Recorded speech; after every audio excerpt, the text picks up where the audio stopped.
The night seemed endless, stretched wide like the ocean itself, and yet every second felt impossibly fragile, like it might slip through my fingers if I blinked.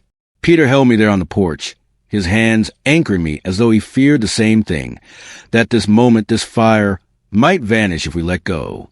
His forehead pressed mine, our breaths tangled, and for a moment we just stood there, our bare chests brushing lightly as if even stillness had its own rhythm.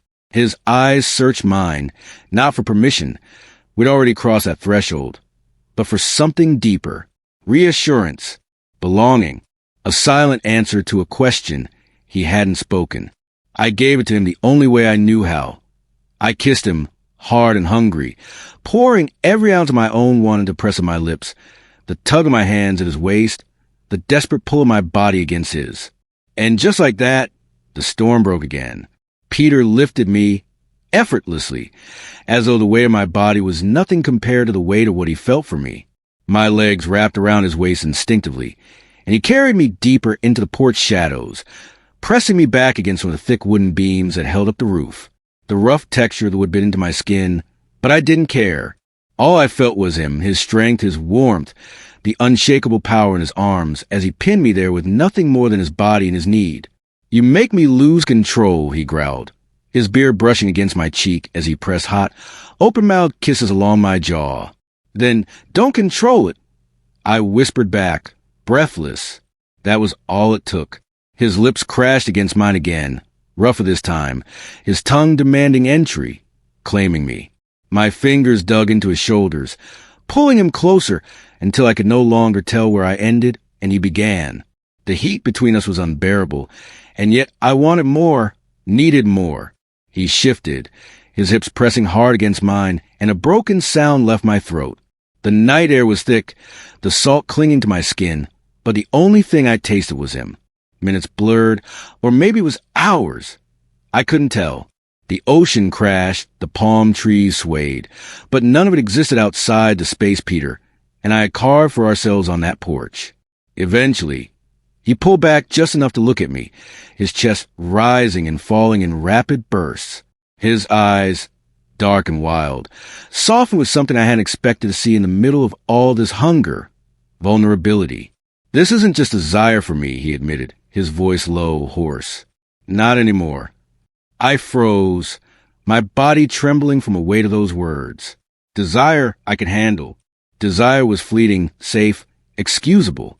But this was something else. I searched his face, desperate for truth, and what I saw there nearly undid me.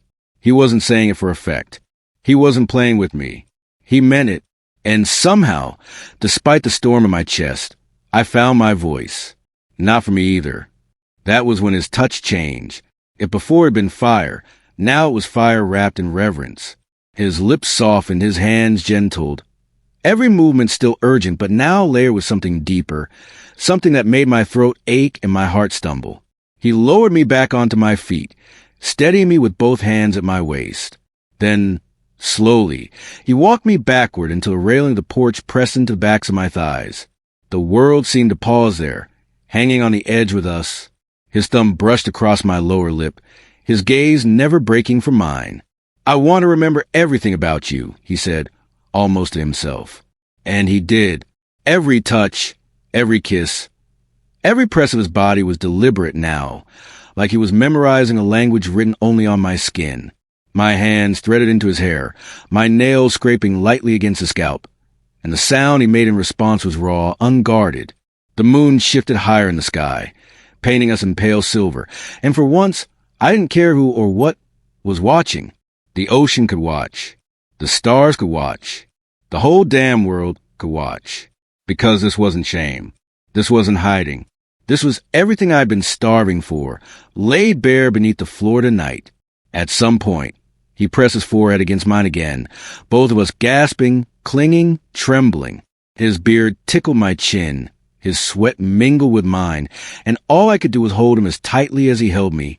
"You make me want forever," he admitted, his voice breaking like a man who'd carried the weight of silence too long.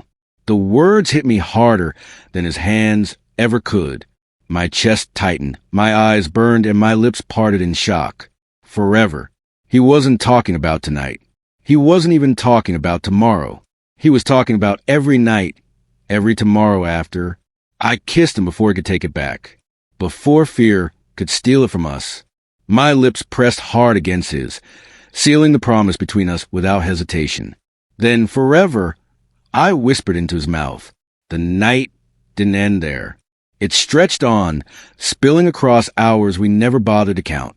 We shifted from the porch to the hammock, tangled in each other until dawn painted the sky with streaks of pink and gold. Peter's arms never left me. Even when exhaustion overtook us, even when silence settled heavy, his hand remained against mine. Fingers laced like we'd been designed that way. The ocean sang us into sleep, and when I woke again, sunlight warm on my face, his beard brushed against my shoulder as he slept soundly beside me. For the first time, I didn't feel like I was waiting for something to end. I felt like I had finally found the beginning. Later, as we packed up for another day, sand still clinging to our hair, skin marked by the traces of the night before, I caught Peter watching me. His shirt was wrinkled, his hair mussed, but his gaze was steady, unshakable. "What?" I asked, a shy smile tugging at my lips. He shrugged, though his smile betrayed him, just making sure it wasn't a dream. I stepped closer, brushing my fingers against his jaw, feeling the roughness of his beard beneath my touch. "If it was," I said softly, "I never want to wake up." His hand covered mine, holding it there against his face, and his eyes softened in that way that undid me all over again. "We won't," he promised. And in the heart of the Florida Keys, with the ocean stretching infinite behind us and the future unknown before us, I believed him, because his touch told me everything words never could.